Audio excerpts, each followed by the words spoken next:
केजरीवाल सरकार पर विपक्ष लगातार हमलावर हो रहा है। आरोप लगाए जा रहे हैं कि केजरीवाल सरकार दिल्ली में मौत के आंकड़े छिपा रही है। दिल्ली कांग्रेस के प्रदेश अध्यक्ष अनिल चौधरी से बात करते हैं। अनिल जी, क्या कुछ आपके पास तथ्य हैं जिसके आधार पर इतना बड़ा आरोप लगा रहे हैं आप दिल्ली सरकार पर? देखिए, आरोप नहीं, ये सच है। आरोप लगाने का काम केजरीवाल जी का रहा है हमेशा से, जब कांग्रेस की सरकार थी। और मैं कहना चाहता हूँ, आज गिरेबान में जहाँ के केजरीवाल साहब, इस पर राजनीति बंद करें। ये महामारी है, इस महामारी के खिलाफ सब लोग मिलकर लड़ रहे हैं। जिस तरह से केजरीवाल जी अपना तुगलकी फरमान शाम को 5 बजे आते हैं, सुनाते हैं और लोगों को थोप के चले जाते हैं, 2 दिन बाद फिर फैसला बदलते हैं। इसलिए हम कहते हैं लगातार केजरीवाल जी आंकड़ों को छुपा रहे हैं। ऐसा नहीं होता तो जो उनका चैलेंज था, जो उन्होंने कहा था 1000 लोग यदि डेली आएंगे तो हम उनको ट्रीटमेंट देंगे, इसके विपरीत आज 7000 लोगों में उन्होंने हाथ खड़े कर दिए। आज 73 मौत दिखा रहे हैं। सच्चाई ये है कि 2 कोविड सेंटर के तहत कोविड से जो डेथ हुई हैं, उनके जो 2 सेंटर हैं जहां उनका अंतिम संस्कार किया जाता है, वो एक साउथ दिल्ली एमसीडी के अंदर है और एक नॉर्थ एमसीडी के अंदर है। उनमें जो आंकड़े जो उनकी संस्थाओं ने भी पेश किए, जो एमसीडी भी पेश कर रही है, और एक तीसरा जहां पे जो मुस्लिम समाज के द्वारा उनकी अपनी मुस्लिम रीति रिवाज के द्वारा जो अंतिम संस्कार होता है, वहाँ के आंकड़े हैं। ये आंकड़े तकरीबन 300 से ज़्यादा हैं।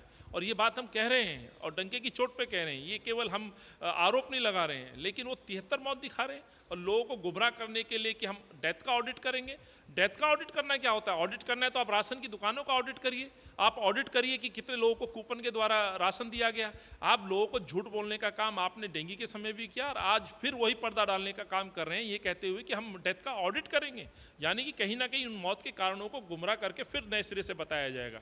और यदि ऐसा था तो फिर आपने कोविड सेंटर के द्वारा जहाँ सेंटर्स बनाए गए हैं मौत के अंतिम संस्कार में, उन बॉडीज़ को आपने क्यों भेजा वहाँ पर?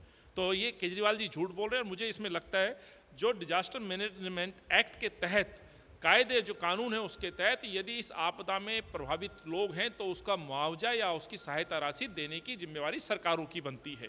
शायद कहीं ना कहीं उसको भी छुपाने के लिए या उस जो सरकार की जिम्मेवारी है उसको पे करने के लिए शायद उससे वो भागना चाहते हैं। तो एक तरफ जहां इनकी जिम्मेवारी बनती है, जो इस संक्रमण या इस महामारी के बाद इस एक्ट के द्वारा, चाहे वो संक्रमित लोग हैं, चाहे संक्रमण में हो रही मौतें हों, या किसी के उद्योग पर पड़ने वाला प्रभाव हो, या अन्य तरीके से वहाँ के किसी रेजिडेंट को इस महामारी में, इस आपदा में परेशानी है, तो उसकी जिम्मेवारी सरकारों की है।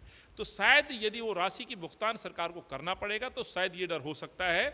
लेकिन इसके विपरीत केजरीवाल साहब ने आज से फिर अपने होर्डिंग्स रोड पे उतार दिए हैं। मैं आईटीओ पे देख रहा था, तो शायद कहीं ना कहीं अपने ऐड के लिए पैसे हैं, लेकिन इस महामारी में जहां लोगों की जरूरतों की आवश्यकता को पूरा करना चाहिए, उससे बचने के लिए इस तरह के झूठे आंकड़े सरकार पेश कर रही है। किशन जी, कहीं हम वीडियो वायरल होते हुए देखते हैं कि अस्पतालों में नर्सेज बदहाली की तस्वीरें दिखाती हैं। जो फ्रंटलाइन वॉरियर हैं उनके हालात क्या हैं? सफाई कर्मियों का एक बड़ा तबका जिनकी नुमाइंदगी आप करते हैं। आप अच्छे से जानते हैं इस बात को कि जब कांग्रेस का शासन था तो 7-8 साल पहले आप रिकॉर्ड निकाल करके देखिए कि किसी भी सफाई कर्मचारी की सैलरी या टीचर की सैलरी या मलेरिया कर्मचारी की या गार्डनिंग कर्मचारी की, किसी का भी रिकॉर्ड आप उठा करके देख लीजिए। आज आप 4 साल 5 साल का रिकॉर्ड उठा करके देख लीजिए। हज़ारों लाखों लोगों को उनके अधिकारों से दिल्ली सरकार में, केजरीवाल की सरकार और कॉरपोरेशन में बीजेपी की गवर्नमेंट, दोनों पूरी तरीके से शोषण कर रही है। कांग्रेस के लोगों में बड़ा भारी रोष है। सरकारी कर्मचारियों का शोषण हो रहा है, चाहे डॉक्टर हो, चाहे टीचर हो, चाहे सफाई कर्मचारी हो, चाहे बिलदार हो, चाहे हमारे नर्सिज हों, चाहे होम गार्ड हों, चाहे सिविल डिफेंस हों। और ये जो ढिंडोरा पिट रही है सरकार की भी, हम जो है 5-5 हज़ार रुपये की आर्थिक मदद कर रहे हैं। इस पैसे को मजदूरों के लोगों तक पहुंचने की बजाय आम पार्टी के कार्यकर्ताओं की झोलियों में जा रहा है। सरकार पहले से ही लुटेरों की तरह काम करती रही है और अब भी वही काम कर रही है। तो यहाँ पर कांग्रेस मौत के आंकड़े और सही समय पर सही लोगों तक आर्थिक मदद ना मिलने का आरोप लगा रही है और ये भी मांग उठा रही है कि दिल्ली में रोज़ाना 1 लाख टेस्ट किए जाने चाहिए, लेकिन सरकार वो भी बड़ी वजहों से नहीं कर रही। तरुण कालरा, टोटल न्यूज़, दिल्ली।